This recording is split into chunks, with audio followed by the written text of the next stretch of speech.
Makakausap natin sa linya ng telepono si Attorney Ade Fajardo, Legal Counsel ni former House Speaker Martin Romualdez. Magandang tanghali po sa inyo, Attorney. Salamat po sa oras. Magandang tanghali, Cheryl, at magandang tanghali sa ating mga kababayan. Attorney Fajardo, diretso na po tayo dito sa pinakabago, no? Ano ho ang reaksyon ng inyong kampo dito sa pahayag nga ng Ombudsman na may 28 witnesses pa itong handa raw magbigay ng direkta at material na impormasyon laban po kay former Speaker Romualdez?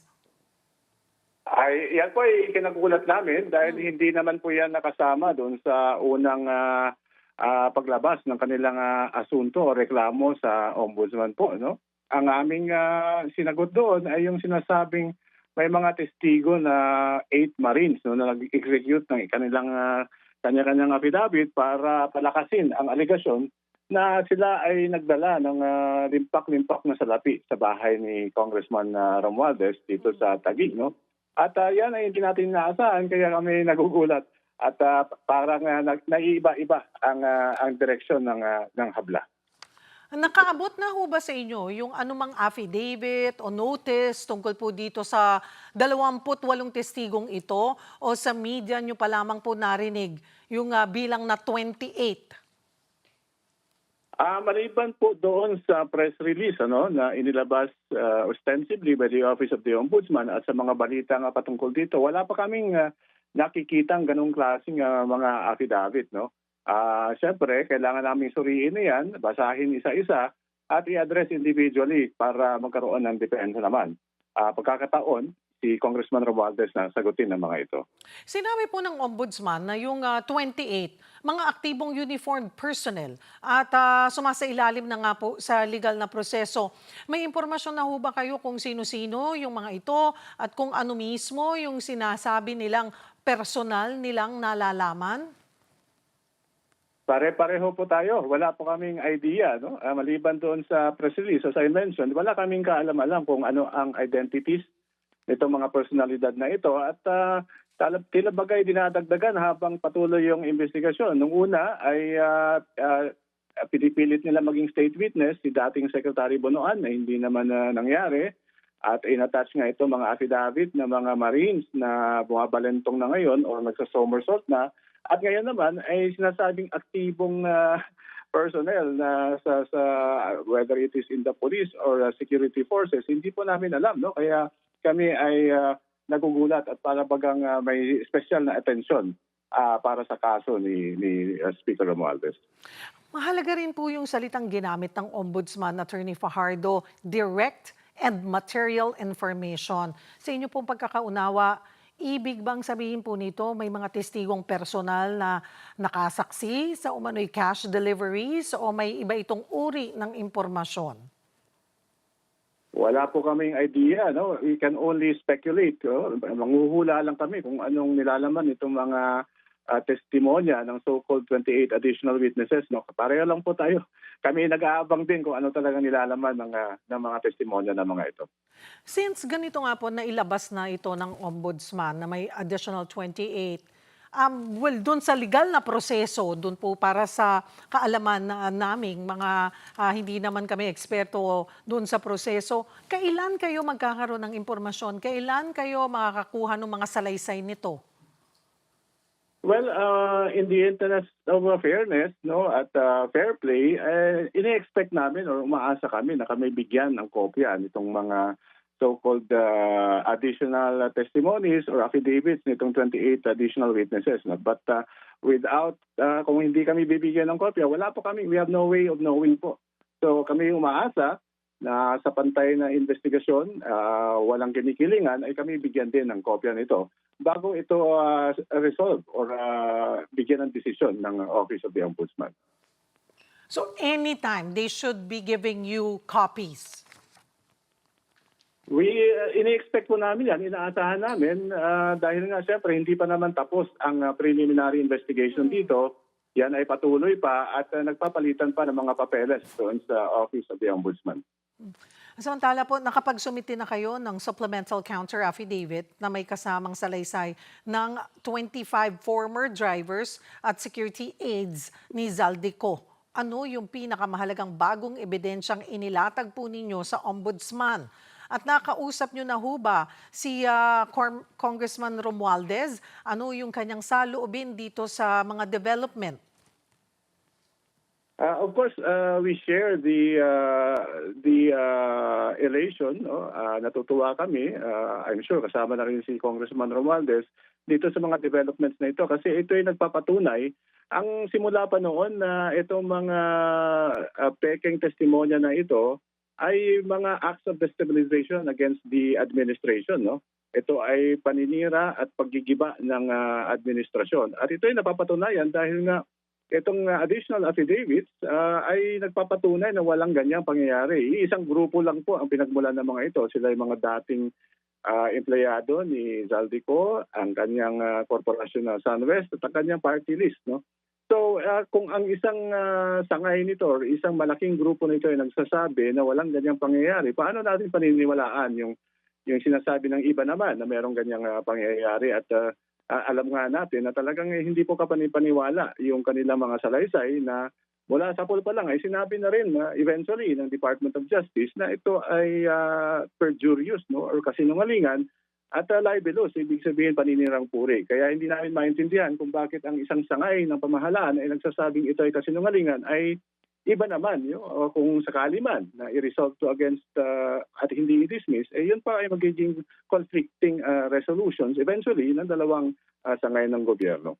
Pero Attorney Fajardo, kailan po kayo huling nag-usap mismo ni former speaker at ano po yung kanyang mga eksaktong salita na reaksyon niya nga po dito sa developments?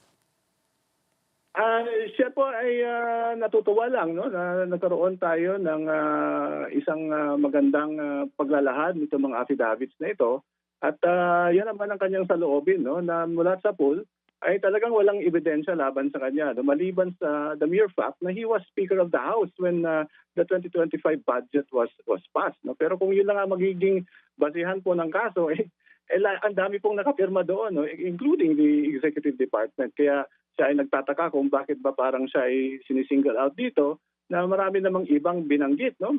Not only in the perjured affidavits na original, but kahit doon sa mga salaysay no?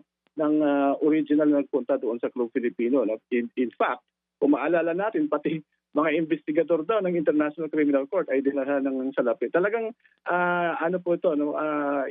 Those statements are out of this world no? And incredible. Balikan ko po yung counter affidavit na may kasamang salay po ng 25 no na former drivers at security aides yung mga dating tauhan po ni dating Congressman Zaldico.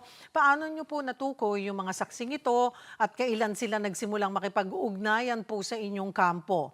Sa inyong palagay, bakit biglang lumutang yung mga ganito karaming mga testigo matapos nga pumalya o mabawi yung mga naunang pahayag laban sa inyong kliyente? Kung maalala po natin itong mga original na lumabas na so-called cargador or maleta boys, no? Marami po kasi silang binabanggit na mga pangalan doon no? Kunwari na or sabi nila ay kasama nila bilang driver or kasama nilang security aid o kasama nilang administrative personnel na nag-deliver po nitong mga salapi sa mga personalidad na binanggit doon. No? Marami silang binanggit doon sa alam naman natin. No? So sila ay napag-alaman namin ay nakipag-ugnayan sa Department of Justice no? At sa National Bureau of Investigation including sa tanggapan po ng Ombudsman. Sila po ay diretso na nakipag-ugnayan doon by furnishing copies of their statements directly to these agencies. Kami po ay na-furnish lang no eventually nito mga affidavits na ito no. So hindi po we should disabuse the minds of our countrymen na kami po ang nakipag-ugnayan sa mga ito. Sila po ang nakipag-ugnayan sa mga nauukulang ahensya ng gobyerno. Kung sinasabi ng inyong 25 witnesses na walang naganap po na cash delivery kay Romualdez, handa sila humarap mismo sa ombudsman at panindigan yung kanilang mga sinumpaang salaysay? We are in the process po no, of securing kasi identified naman yung mga notaryo publiko na naglagda doon at nagsaksi ng kanilang panunumpa tungkol sa mga statements na ito. We are in the process of securing certified true copies po of their affidavits. siyempre we don't know kung anong direksyon ng tanggapan ng ombudsman dito, pero yung mismong pag-affirm po or yung pagkumpirma nitong nilalaman ng mga affidavit po, ay yan po ay mangyayari kung may trial na mangyayari sa Sandigan Bayan. In the meantime po, ang tanggapan ng ombudsman ay tumatanggap lang ng mga salaysay na tulad ng ganyan at kinakalat nila and hopefully they will consider them as leads in the resolution of this investigation. Tungkol naman kay Orly Guteza, gaano po kahalaga, Attorney Fajardo, sa inyong depensa yung kanyang recantation nga? Lalo na't sinasabi ng ombudsman na hindi nakasalalay sa iisang testigo lamang yung kanilang investigasyon. Kung maalala po natin, in fact, pag binasa natin yung affidavit of recantation ni Sergeant Guteza, makikita natin doon na siya mismo ang nag-supply ng sagot sa katanungang iyan, no? Na sinabi sa kanya ng mga nag-uudyok sa kanya para mag-issue ng panayunan niyang affidavit na siya bilang isa sa mga dating tauhan ni Zaldico ay makapagbibigay daw ng missing link, no, yung mga nawawalang ugnayan between Zaldico at Martin Romualdez. Kasi po, kahit suriin natin, wala po talagang ebidensya linking the transactions of Zaldico na sinasabi niya with Martin Romualdez. Kaya ito ang sinasabi nilang missing link. At yun nga ang ginawa, nagtestigo siya sa Senado. But as it turned out, yun pala ay katang-isip, guni-guni lamang at invento. May mga paratang din ng pagmamanipula o pagpipilit sa mga testigo. Ano ang konkretong ebidensya na hawak nyo para suportahan yung ganitong aligasyon? Hindi po kami nag-aaligar niyan, no? Yung mismong pagpipilit na yan ay nakalagay po doon sa mga affidavit ni Tony Guteza at ng 25 other personnel ni Zaldico at including 3 or 4 doon sa mga sinasabing nagkaroon ng individual affidavits in support of the complaint. Sila po ang nagsalaysay ng pag-pressure o paggigipit sa kanila para lamang gumawa ng ganung mga pahayag laban na not only against former Speaker Romualdez, but also against prominent members of the Executive Department, the Senate leadership, and members of the House. At dun po sa kabilang panig, sinasabi rin ng ombudsman na posibleng pressure tactic yung recantation. Handa ho ba kayo hayaang suriin ng ombudsman din kung alin sa mga magkakasalungat na salaysay yung may matibay na ebidensyang sumusuporta? Hindi lang po kami handa. Yun po ang aming panalangin na talagang suriin isa-isa at tingnan ang mga detalye nito mga pahayag. Kasi siyempre, tulad ngayon, hindi mahirap yung paramihan na lang tayo ng numero ng testigo. No? Ang sa ebidensya po or sa rules on evidence, hindi lamang sa testigo po nakasalalay ang kaso. No? Depende rin sa kalidad ng kanilang mga sinasabi. Is it being truthful? Is it consistent with other circumstances? Yun po ay dapat at inaasahan namin suriin ng maayos ng tanggapan ng ombudsman para magkaroon po ng fair resolution of this issue. Ito, Attorney, pinakamahalaga kung sakaling maisalang itong 28 na testigo at maglabas sila po ng mga salaysay na direktang sumasalungat sa inyong depensa, ano yung legal na hakbang na handa po ninyong gawin? Yun po ay mga agam-agam, mga speculation at this point. No? We will cross the bridge when we get there po. Siyempre, ating susuriin yung kanilang mga statements if ever there are such statements. No? Kasi puros pa lang mga kwento ngayon. At we will address them point by point.